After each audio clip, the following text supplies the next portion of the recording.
నమస్కారం వాజీ వార్తలకు స్వాగతం. ముందుగా నేటి ముఖ్యాంశాలు చూద్దాం. మానవత్వంతో సేవ చేసే దారిని ఎంచుకోవడం పట్ల వైద్య విద్యార్థులను అభినందించిన రాష్ట్రపతి ద్రౌపది ముర్ము, ఎయిమ్స్ అభివృద్ధికి పూర్తిగా సహకరిస్తామన్న ఏపీ సీఎం చంద్రబాబు.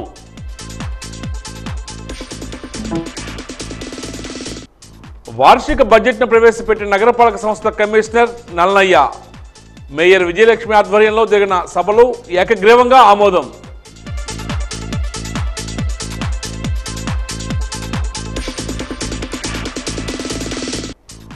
ఉత్తరాంధ్ర జిల్లాల రెవెన్యూ సదస్సులు వివిధ అంశాలపై సమీక్షించిన రెవెన్యూ శాఖ మంత్రి అనగాని సత్యప్రసాద్. సమావేశంలో గలం విప్పిన ఎమ్మెల్యేలు అద్ది గజపతి, లోకం నాగమాధవి.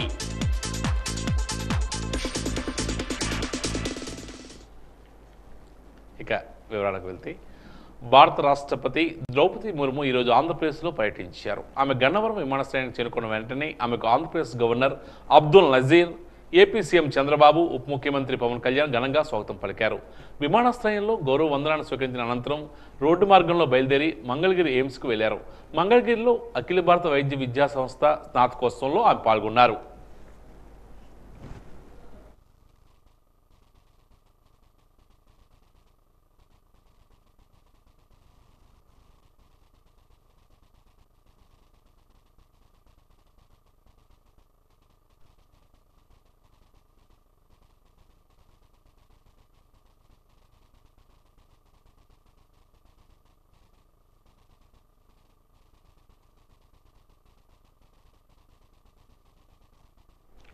యువ వైద్యులు గ్రామీణ గిరిజన ప్రాంతాల్లో వైద్య సేవలు అందించాలని రాష్ట్రపతి ద్రౌపది ముర్ము సూచించారు. గుంటూరు జిల్లా మంగళగిరిలోని ఎయిమ్స్ తొలి స్నాతకోత్సవానికి ఆమె ముఖ్య అతిథిగా హాజరయ్యారు. ప్రత్యేక విమానంలో గన్నవరం విమానాశ్రయానికి చేరుకున్న ముర్ముకు గవర్నర్ జస్టిస్ నజీర్, ముఖ్యమంత్రి చంద్రబాబు, ఉప ముఖ్యమంత్రి పవన్ కళ్యాణ్ సహా పలువురు స్వాగతం పలికారు. అనంతరం ఎయిమ్స్కి చేరుకున్న రాష్ట్రపతి మొదటి బ్యాచ్ వైద్య విద్య పూర్తి చేసుకున్న 49 మంది ఎంబీబీఎస్ విద్యార్థులకు పట్టాలు ప్రదానం చేశారు. వైద్య వృత్తిని ఎంచుకోవడం ద్వారా విద్యార్థులు మానవత్వంతో సేవ చేసే వారిని ఎంచుకున్నారు. ప్రజల ప్రాణాలు కాపాడి వారి ఆరోగ్యం మెరుగుపరిచే అమూల్యమైన అవకాశం మీకు వస్తుంది. మీలాంటి యువ వైద్యులు గ్రామీణ గిరిజన మారుమూల ప్రాంత ప్రజలకు సేవ చేసేందుకు ప్రాధాన్యత ఇవ్వాలి. జాతి సమ్మిళిత ఆరోగ్య సంరక్షణలో ప్రత్యేకించి మీలాంటి యువ వైద్యులు కీలక పాత్ర పోషించాలి. ఈ దశలో మీరు చిత్తశుద్ధితో పనిచేసి దేశ ఆరోగ్యాభివృద్ధిలో పాలు పంచుకుంటారని ఆశిస్తున్నానని రాష్ట్రపతి ద్రౌపది ముర్ము తెలియజేశారు. ఎయిమ్స్ అభివృద్ధికి పూర్తి సహకారం అందిస్తామని ఏపీ సీఎం చంద్రబాబు పేర్కొన్నారు.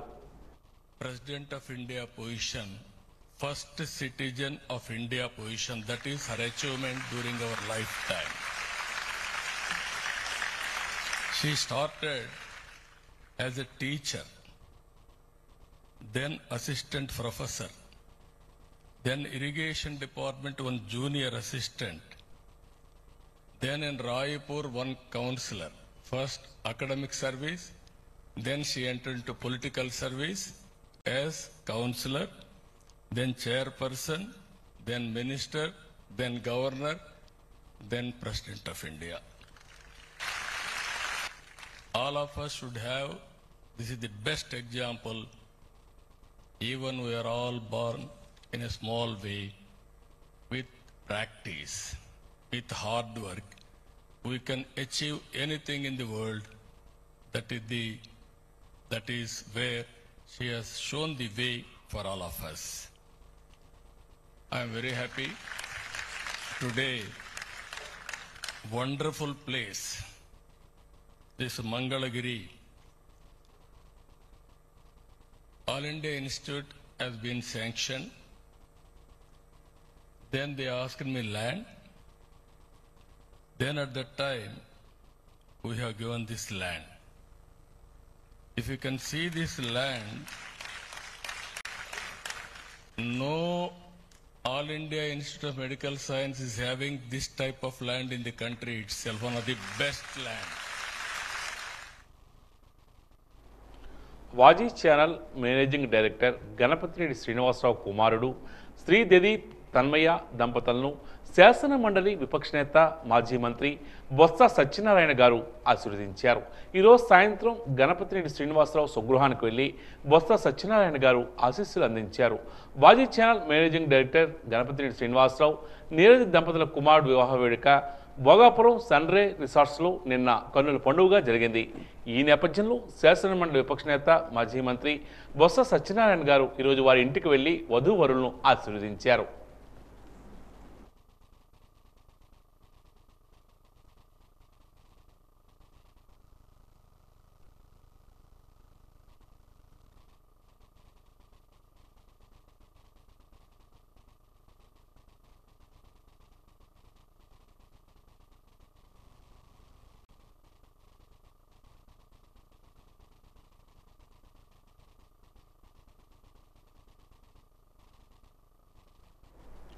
ఉత్తరాంధ్ర జిల్లాల కలెక్టర్లు, జాయింట్ కలెక్టర్లు, ఆర్డీఓలతో కలిసి విశాఖపట్నం కలెక్టరేట్ మీటింగ్ హాల్లో రాష్ట్ర రెవెన్యూ శాఖ మంత్రి అనగాని సత్యప్రసాద్ ఆధ్వర్యంలో ప్రాంతీయ రెవెన్యూ సమీక్షా సమావేశం నిర్వహించారు.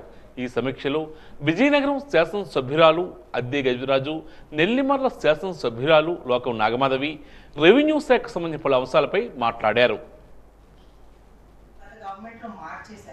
కొంతవరకు మన ఏరియాలో 22A కూడా ఇష్యూస్ ఉన్నాయి. అది ఆల్రెడీ మీకు చెప్పాను, అది ఆల్రెడీ మీరు ట్రై చేస్తున్నారు. అండ్ అలాగే మ్యూటేషన్స్ అండ్ ఈ రీసర్వే ఎక్కడైతే మనకి ఆల్రెడీ మనకి సర్వే నంబర్స్ ముందు ఉన్నాయి, ఇప్పుడు ఎల్పీ నంబర్స్ ఇచ్చారు. సో సర్వే నంబర్కి ఎల్పీ నంబర్కి చాలా మిస్ మ్యాచ్ ఉంది. That we have to work on how to solve it. Is it a possibility to go back to the original survey numbers and remove the LP numbers? I don't know if that's a possibility. I'm asking. That's a separate system. It's a separate system. We are going up with the new LPR, land parcel maps. Helpnaamu. But we ఉండకుండా we are giving particular number.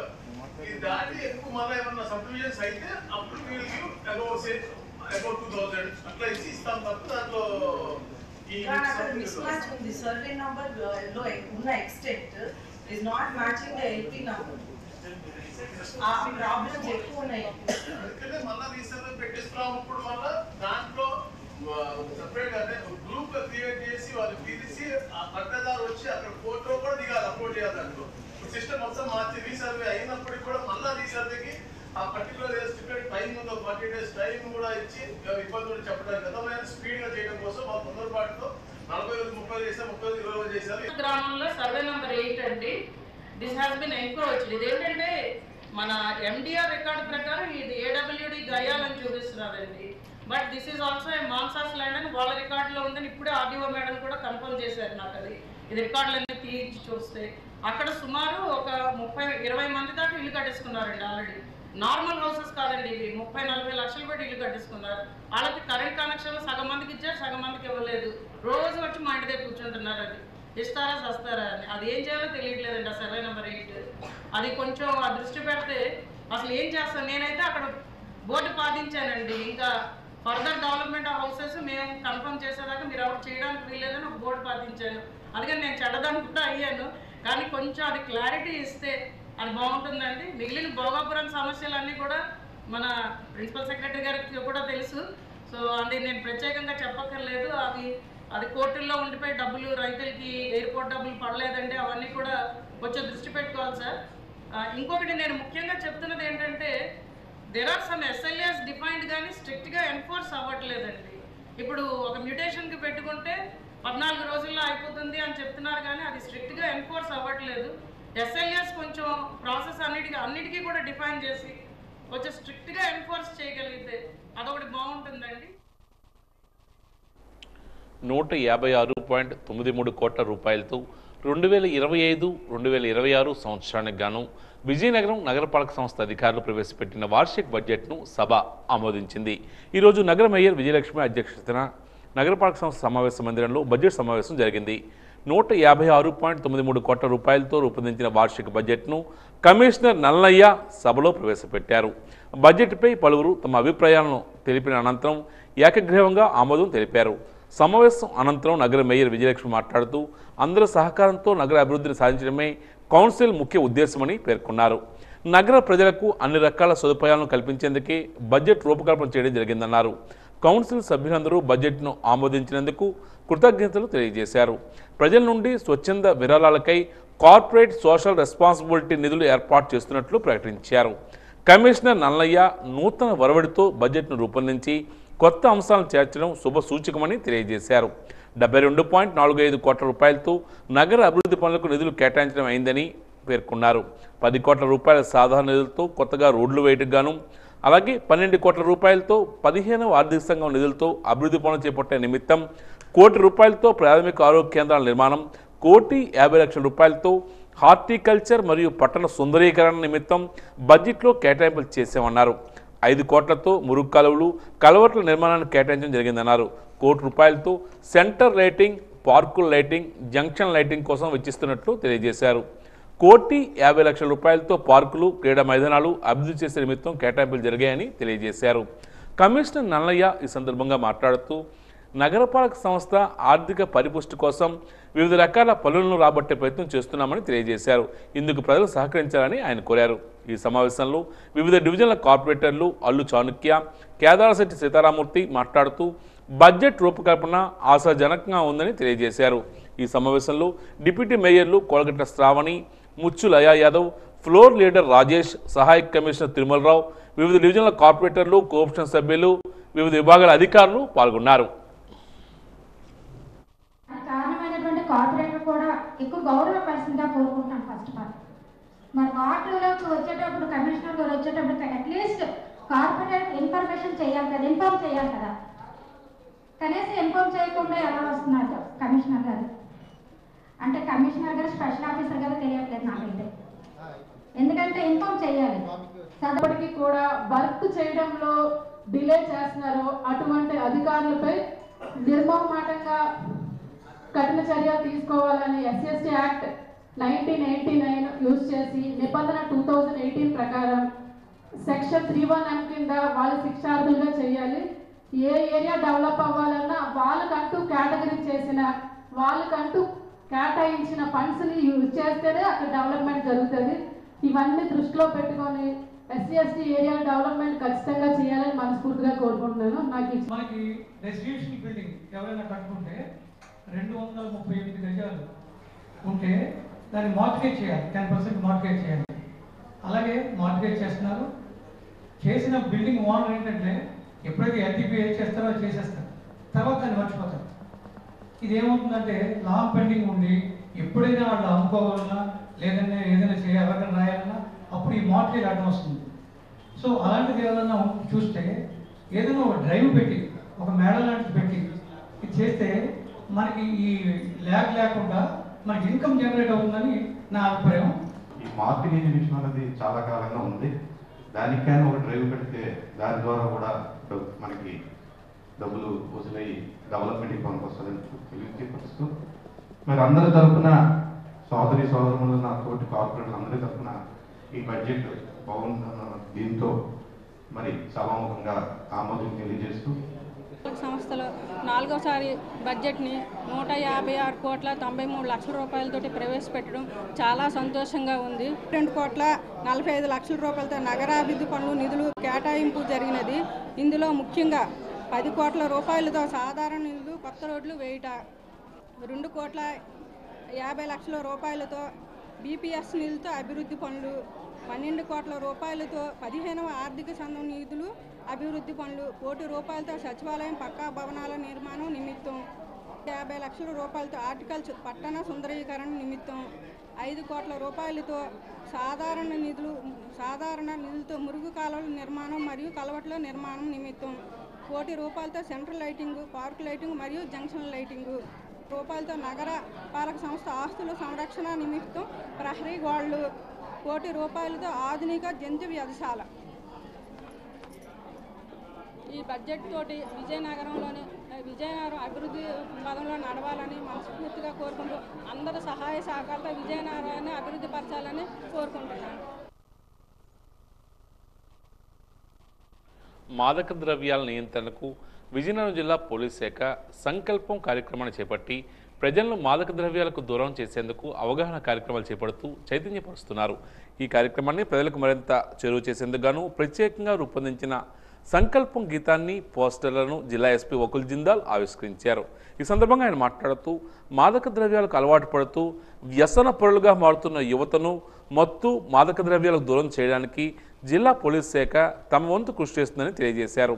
Vizianagaram పట్టణానికి చెందిన కాకర్ల గాంధీ రచన స్వరకల్పన గానం చేసిన సంగీతాన్ని అందించి ప్రత్యేకంగా రూపొందించిన గీతాన్ని కూడా ఆవిష్కరించారు.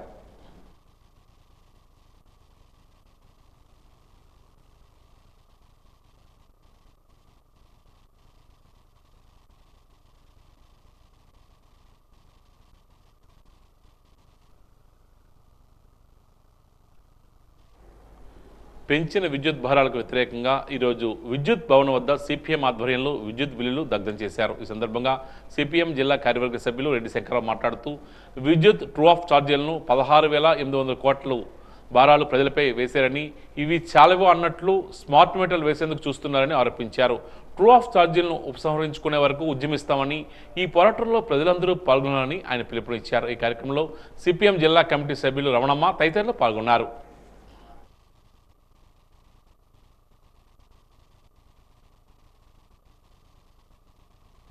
మరోవైపున విద్యుత్ ఛార్జీల పెంపు, ఇంకొక వైపున అదాని స్మార్ట్ మీటర్ల పేరుతో 7,000 రూపాయల భారం. ఇదే కాకుండా స్మార్ట్ మీటర్లు రీఛార్జ్ అయిపోతే సడన్గా కరెంట్ ఆగిపోద్ది. దానికి బాధ్యత ఎవరు? సమాధానం లేదు. ఒక ఆసుపత్రిలో, ప్రైవేట్ ఆసుపత్రిలో, గవర్నమెంట్ ఆసుపత్రిలో ఛార్జింగ్ అయిపోతే, కరెంట్ ఆగిపోతే పేషెంట్ల పరిస్థితి ఏంటి? ఒక పేదవాడి ఇంట్లో కరెంట్ ఆగిపోతే పిల్లల పరిస్థితి ఏంటి? పేదవాళ్ళు చదువుకోవాలంటే కరెంట్ లేకపోతే ఏ రకంగా చదువుకోగలరు? కాబట్టి చంద్రబాబు నాయుడు గారు, కూటమిలో ఉన్న జనసేన వీళ్ళు ఆలోచించాలి. అంతేకాదు గత వైసీపీ ప్రభుత్వం ఈ ట్రూ ఆఫ్ ఛార్జీలకి అదానితో ఒప్పందం కూర్చుకోయింది. 17,700 కోట్ల రూపాయలు అదాని జగన్మోహన్ రెడ్డికి ఇచ్చాడని ఈరోజు చెప్తున్నాయి అమెరికాలో నివేదికలు. మరి చంద్రబాబు నాయుడు గారు అంటే జగన్మోహన్ రెడ్డి మీద ఎగిరిపోతాడు. మరి ఎందుకు ఈరోజు ఆయన్ని యాక్షన్ తీసుకోడు? జగన్మోహన్ రెడ్డి మీద యాక్షన్ తీసుకునే దమ్ము చంద్రబాబు నాయుడుకి లేదా? అంటే ప్రజల మీద భారాలు వేస్తే ఊరుకుంటారా? లేదు. చంద్రబాబు నాయుడు గారు ఈరోజు 16,800 ఛార్జీలు పెంచారు. మరి జగన్మోహన్ రెడ్డికి దమ్ముంటే రోడ్డు మీదకి వచ్చి పోరాడాలి కదా. అంటే అధికారంలో ఉన్నా పోయినా వీళ్ళిద్దరూ ఒకటే. వీళ్ళందరూ కలిపి మోడీకి అదానికి అమ్ముడుపోయారు. ఆంధ్ర రాష్ట్ర ప్రజల మీద భారాలు వేస్తున్నారు. కాబట్టి తక్షణమే పెంచిన అదాని ఛార్జీలు, స్మార్ట్ మీటర్లు, ట్రూ ఆఫ్ ఛార్జీలు, విద్యుత్ భారాలు తగ్గించాలని సిపిఎం పార్టీ ఈరోజు బిల్లులు తగలెట్టింది. రేపటి నుంచి వాడవాడలో బిల్లులు తగలెట్టే కార్యక్రమం ప్రజలంతా చేయాలని సిపిఎం పిలుపునిస్తూ ఉంది. అఖిల భారత పెన్షనర్స్ డే సందర్భంగా insurance corporation retired employees association ఆధ్వర్యంలో మెడికవర్ హాస్పిటల్ సౌజన్యంతో ఈరోజు ఉచిత వైద్య శిబిరం ఏర్పాటు చేశారు. ఈ సందర్భంగా బీపీ, షుగర్, ఈసీజీ పరీక్షను ఉచితంగా నిర్వహించారు. ఈ సందర్భంగా రోగులకు వైద్యులు తగిన సూచనలు ఇచ్చారు. ఈ శిబిరంలో విశ్రాంత ఉద్యోగులతో పాటు ఎల్ఐసి ఉద్యోగులు, ఏజెంట్లు, పట్టాదారులు పాల్గొన్నారు. ఈ సందర్భంగా insurance corporation retired employees union divisional EC member Jagannath Swami మాట్లాడుతూ పెన్షన్ ప్రభుత్వం కానీ యాజమాన్యం కానీ దయతో ఇచ్చే భిక్ష కాదు, పెన్షన్ ఉద్యోగుల హక్కని అభిప్రాయం వ్యక్తం చేశారు. ఈ కార్యక్రమంలో శ్రీనివాస, మూర్తి, నాగరాజు తదితరులు పాల్గొన్నారు.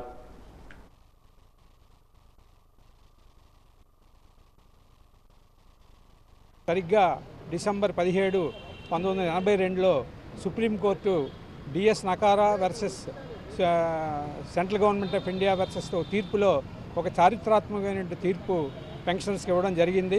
పెన్షన్ అనేటువంటిది జీవించే హక్కులో భాగమే కాబట్టి పెన్షన్ అనేటువంటిది అయాచితంగా లేకపోతే ఒక ధర్మానికి ఇచ్చినటువంటి భిక్ష కాదు. ఉద్యోగి తన జీవితకాలం చేసినటువంటి సర్వీస్కి ప్రయోజనం పొందడానికి అర్హుడు. అతను రిటైర్ అయిన తర్వాత కూడా అర్హత ఉంది కాబట్టి ఆ పెన్షన్ అనేటువంటిది యాజమాన్యాలు ఇవ్వాల్సిన అవసరం ఉందని చెప్పి సుప్రీంకోర్టు ఒక చారిత్రాత్మకమైనటువంటి తీర్పు ఇవ్వడం జరిగింది. ఆ తీర్పు ఇచ్చిన దగ్గర నుండి కూడా ఈ 17 డిసెంబర్ రోజుని పెన్షన్ దినోత్సవంగా దేశవ్యాప్తంగా జరుపుకోవడం జరుగుతున్నది. ఇవాళ మా ఇన్సూరెన్స్ ఎంప్లాయీస్ కూడా, ఈ రిటైర్డ్ ఎంప్లాయీస్ కూడా ఈ కార్యక్రమం జరుపుతున్నాం. మాకు కూడా పెన్షన్స్గా అనేకమైనటువంటి సమస్యలు ఉన్నాయి.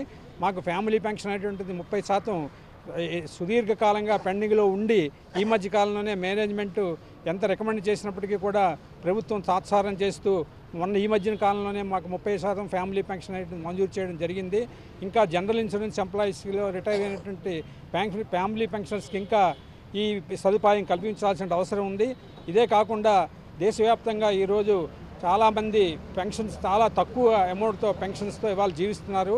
ఒక యూనివర్సల్ పెన్షన్ స్కీమ్ అనేటువంటిది కూడా రావాల్సిన అవసరం ఉందని చెప్పి మా యూనియన్స్ అనేక పోరాటాలు చేస్తారు. ఉత్తరాంధ్ర ప్రజల ఆరాధ్య దైవం, కోరిన కోరికలు తీర్చే కల్పవల్లి పైడితల్లమ్మవారి దేవాలయంలో భక్తి శ్రద్ధలతో చండీ హోమం నిర్వహించారు. మంగళవారం కావడంతో పెద్ద ఎత్తున అమ్మవారిని భక్తులు దర్శించుకున్నారు. అమ్మవారికి పూలతో ప్రత్యేకంగా అలంకరణ చేశారు. దానిమ్మ పళ్లతో నివేదన గావించారు. ఈ సందర్భంగా దేవాలయం అర్చకులు రాజేష్ మాట్లాడుతూ ప్రతి నెల 3వ మంగళవారం నాడు పౌర్ణమి నాడు అమ్మవారికి చండీ హోమం నిర్వహిస్తామని తెలియజేశారు. చండీ పరదేవతకు విశేషంగా అర్చన చేయడం ద్వారా భక్తుల అభీష్టాలు నెరవేరుతాయని ఆనందంలో అతిశయోక్తి లేదని తెలియజేశారు.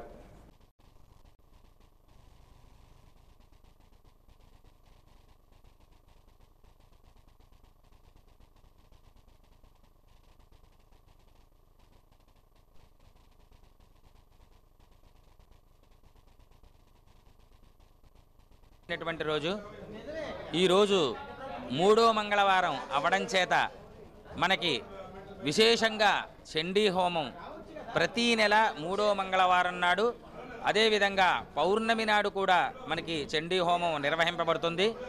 అయితే చండీ పరాదేవతకి విశేషంగా అర్చన చేయడం ద్వారా మన అభీష్టాలు వేగంగా నెరవేరుతాయి. అంటే మన కోరికలు ఏవైనా ఉన్నట్టయితే అవి వేగంగా నెరవేరుతాయి అనడంలో అతిశయోక్తి లేదు. దానికి కారణం ఏమిటి అంటే కలవు చండీ వినాయక అని చెప్పి శాస్త్రం చెప్తుంది. కలియుగంలో అందరు దేవతలు కూడా వేగంగా ప్రసన్నమైనప్పటికీ కూడా కలియుగంలో కలవు చండీ వినాయక, చండీ పరాదేవత, అదేవిధంగా వినాయకుడు చాలా వేగంగా మన అభీష్టాల్ని నెరవేరుస్తారు అని చెప్పి చెప్పబడుతుంది. కాబట్టి ప్రతీ నెల చెదురుగుడి వద్ద 3వ మంగళవారం, అదేవిధంగా వనంగుడి చెదురుగుడి వద్ద పౌర్ణమి నాడు కూడా చండీ హోమం దేవాదాయ శాఖ వారు నిర్వహిస్తున్నారు. చండీ హోమంలో పాల్గొని అమ్మవారి యొక్క కరుణా కటాక్షాలు పొందగలరని ప్రార్థన.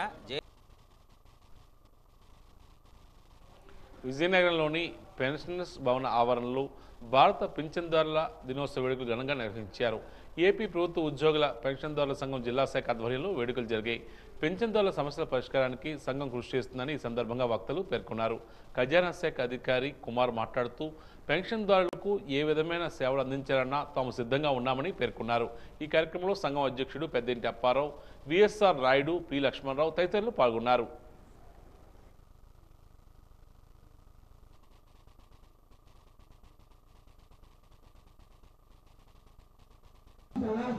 చూస్తున్నారు వారు మన యొక్క ఈతి బాధలను గ్రహించి విధి వర్తించి గత ప్రభుత్వం గద్దె దిగింది. కొత్త ప్రభుత్వం ఇప్పుడు అధికారంలోకి వచ్చింది.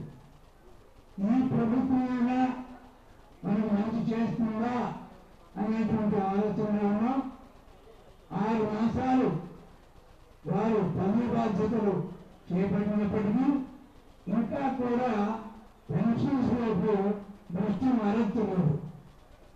దానికి మనం అందరం కూడా చాలా నిరాశ నిస్పృహించున్నాం. అయితే మన ఒక శుభవార్త ఏంటంటే లిమిటేషన్ మనం ప్రభుత్వానికి ఇచ్చేసినటువంటి మొత్తం దాన్ని 15 సంవత్సరాల వరకు గత ప్రభుత్వాలు రికవరీ చేసి. విజయనగరం అంబటి సత్రం సమీపంలో ఉన్న యేసు ప్రేమాలయం చర్చిలో క్రిస్మస్ వేడుకలు ఘనంగా నిర్వహించారు.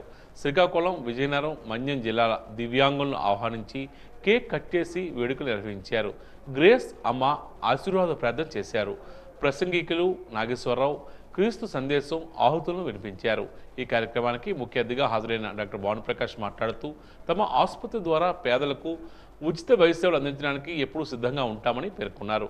చర్చ్ నిర్వాహకులు అలజంగి రవికుమార్ ఆధ్వర్యంలో ఈ వేడుకలు నిర్వహించారు.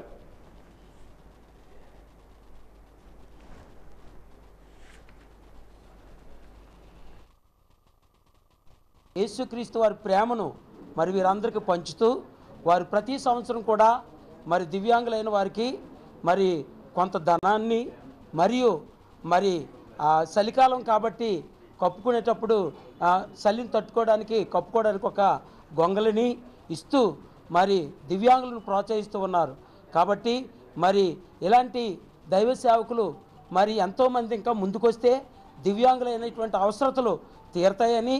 అంటే మనకు చేసుకునేది కాదు, మన మిత్రులతో పంచుకునేది, ఇతరులు చేసే సహాయము, ఇతరులతో కలిసి ఉన్నాం. ఈ కార్యక్రమాన్ని మేము జ్ఞాపకం చేసుకొని ఈ యొక్క 2 జిల్లాల్లో ఉన్నటువంటి దివ్యాంగులు దేవుని ప్రజలందరినీ పిలిచి వారితో పాటుగా మేము యేసుప్రేమ కుటుంబంతో కలిసి ఈ క్రిస్మస్ జరిగించుకోవడానికి ప్రభువారు తన కృపను చూపించున్నారు. ఈ దినాల్లో మనము ఇతరులకు మన ప్రేమను పంచడమే క్రిస్మస్. అందుకే ఇది యేసు ప్రేమ అనే కార్యక్రమం ద్వారా ఈ యొక్క ఫ్రెండ్స్ క్రిస్మస్ జరుగుతూ ఉన్నది. ఎవరు ఫ్రెండ్స్ అని అంటే ఎవరైతే ఇతరుల చేత విడిచిపెట్టబడతారో వారే దేవునికి స్నేహితులు కనుక వారందరికీ మాకు శుభాకాంక్షలు తెలియజేస్తూ ఆంధ్రప్రదేశ్లో రాబోయే ఎస్సీ వర్గీకరణలో రెల్లి గ్రూప్ కులాలకు ఎస్సీఏలో పెట్టి 5% రిజర్వేషన్ కల్పించాలని, రాజకీయ రిజర్వేషన్ వర్గీకరణ కూడా చేయాలని ఆంధ్రప్రదేశ్ రెల్లి కుల గ్రూప్ కులాల సంక్షేమ సంఘం జిల్లా అధ్యక్షుడు సోము మురళీమోహన్ కోరారు. కలెక్టరేట్ ఎదుట ధర్నా నిర్వహించారు. అనంతరం ఎస్సీ వర్గీకరణ నిమిత్తం రాష్ట్ర గిరిజన సంక్షేమ శాఖ సభ్యుడు రాజీవ్ రంజన్ మిశ్రాకు వినతి పత్రాన్ని అందజేశారు.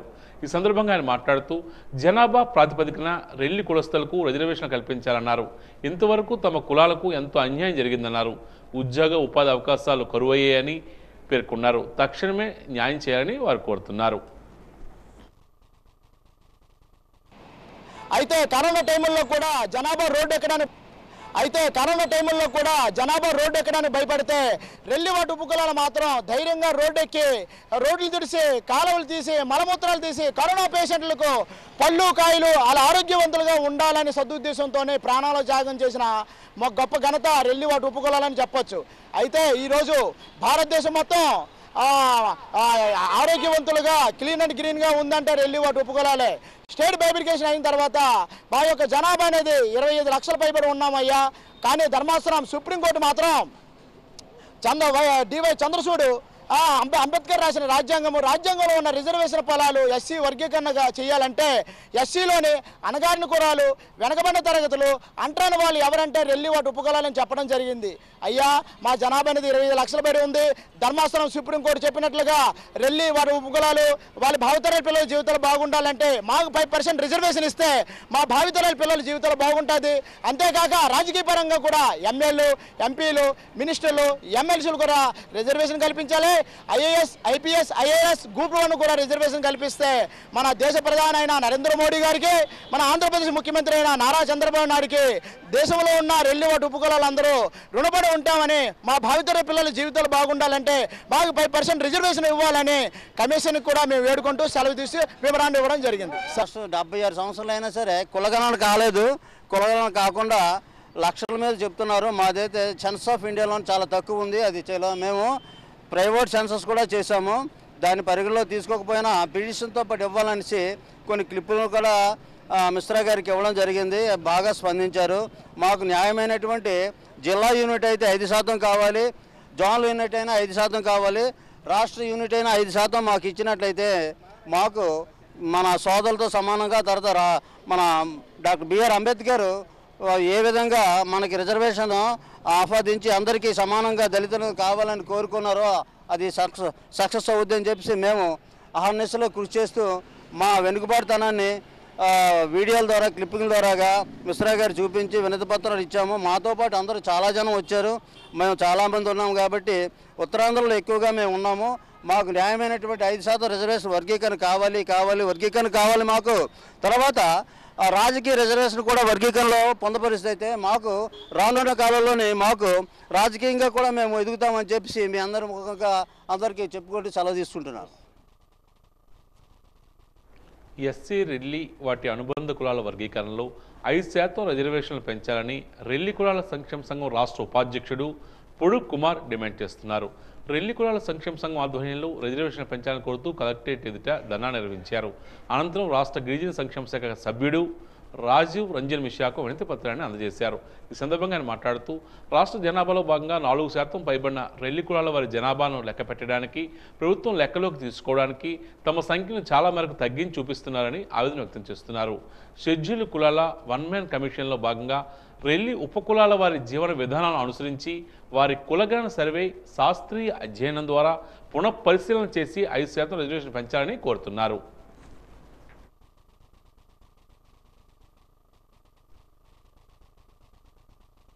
రోజు గవర్నర్ మిశ్రా గారు వచ్చారు. దానికోసం మా రెల్లీలో సుమారు 20 లక్షల పైబడే ఉన్న రెల్లీలకి ఈ రోజు కూడా ఒక రాజకీయంలో ఒక ఎమ్మెల్యే పదవి కూడా లేదు. ఎందుకంటే అంత ఘోరంగా ఉందండి. వేరే కులస్తులే వచ్చి వాళ్ళు ఇన్ని ఉన్నారు, వాళ్ళు ఇల్లు ఉన్నారని చెప్పేసి వాళ్ళు చెప్పడం కూడా అది కరెక్ట్ కాదు. మా కులస్తులు ఎన్ని మంది ఉన్నా మాకు తెలుసు. 20 లక్షల పైబడే రాష్ట్రంలోనే రెల్లీలు ఉన్నారు. కనీసం రెల్లీలకి కనీసం ఒక ఎమ్మెల్యే కానీ ఒక ఎమ్మెల్సీ కానీ ఇప్పుడు లేదండి. ఎందుకంటే మా రెల్లీలో ఈ రోజు వరకు ఎన్నో ఉద్యోగాలు ఎక్కడికి ఉద్యోగాలు లేక రోడ్డు మీద పళ్ళు పొలాలు అమ్ముకుంటున్నారు.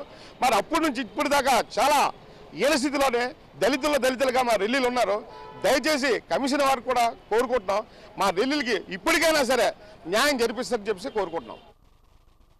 ఈరోజు విజయనగరం పట్టణంలో శాసనమండలి విపక్ష నేత బొత్స సత్యనారాయణ, పార్లమెంట్ మాజీ సభ్యురాలు బొత్స ఝాన్సీ లక్ష్మి తనయుడు బొత్స సందీప్ జన్మదిన వేడుకలు ఘనంగా నిర్వహించారు. ఈ సందర్భంగా దేరా ఫౌండేషన్ సౌజన్యంతో సచ్చా డిగ్రీ పీజీ కాలేజీ వారి ఆధ్వర్యంలో విజయనగరం పట్టణంలో గల ప్రేమ సమాజంలో ఉన్న వృద్ధులకు, అభయ ఆంజనేయ స్వామి గుడి దగ్గర ఉన్న భక్తులకు, పూర్వభాగంలో ఉన్న ప్రభుత్వ మూగ చెవిటి పాఠశాలలో విద్యార్థులకు దుప్పట్లు, పళ్ళు, అట్టలు, ఆహార పదార్థాలు అందజేశారు.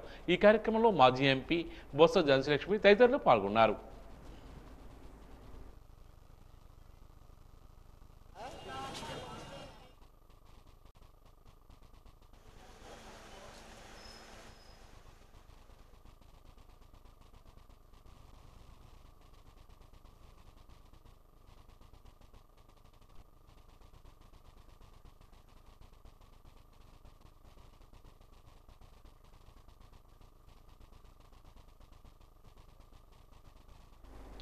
ఆరోగ్యవంతమైన గ్రామాలుగా తీర్చిదిద్దడానికి నీటి వనరుల వినియోగం పెంచడానికి ప్రతి ఒక్కరూ కృషి చేయాలని విజయనగరం ఎంపీడీఓ తిరుపతి నాయుడు అధికారులకు ఆదేశించారు. విజయనగరం ఎంపీడీఓ కార్యాలయంలో పంచాయతీరాజ్ రూరల్ డెవలప్మెంట్ డిపార్ట్మెంట్ ఆధ్వర్యంలో సస్టైనబుల్ డెవలప్మెంట్ గోల్స్ అనే అంశాలపై 2 రోజుల పాటు శిక్షణ కార్యక్రమాన్ని నిర్వహించారు. ఈ శిక్షణ కార్యక్రమంలో మండల అధికారులు, పంచాయతీ సర్పంచులు, సచివాలయ అధికారులకు పలు అంశాలపై శిక్షణ కల్పించారు. ఈ సందర్భంగా ఆయన మాట్లాడుతూ గ్రామాల్లో పూర్తి స్థాయిలో అభివృద్ధి చేయడానికి సిబ్బంది కృషి చేయాలని అన్నారు. ఈరోజు రేపు ఈ శిక్షణ ఉంటుందని తెలియజేశారు.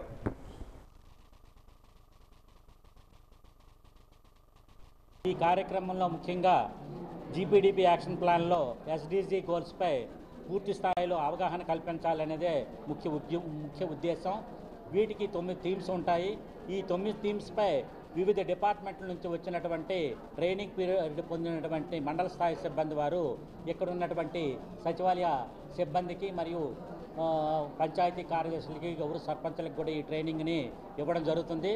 ముఖ్యంగా ఈ 9 థీమ్స్లో మొట్టమొదటిది పేదరిక నిర్మూలన గ్రామంగా మార్చాలి, రెండవది ఆరోగ్యకరవంతమైన గ్రామంగా మార్చాలి, మూడవది child and friendly clean village కింద మార్చాలి, నీటి వనరులు వినియోగ గ్రామం కింద మార్చాలి, అలాగే స్వయం సమృద్ధి గల గ్రామం కింద మార్చాలి.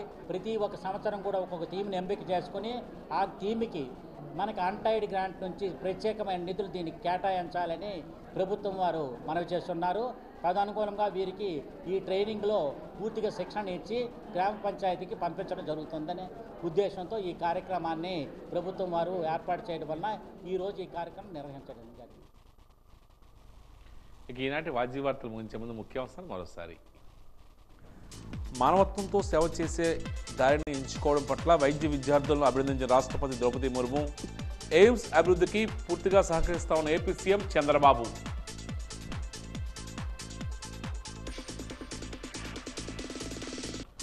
వార్షిక బడ్జెట్ను ప్రవేశపెట్టిన నగరపాలక సంస్థ కమిషనర్ నల్లయ్య, మేయర్ విజయలక్ష్మి ఆధ్వర్యంలో జరిగిన సభలో ఏకగ్రీవంగా ఆమోదం.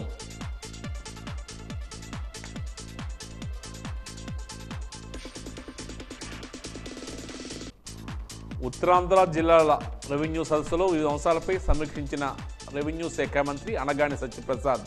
సమావేశంలో గలం విప్పిన ఎమ్మెల్యేలు అద్దె గజపతి, లోకం నాగమాధవి.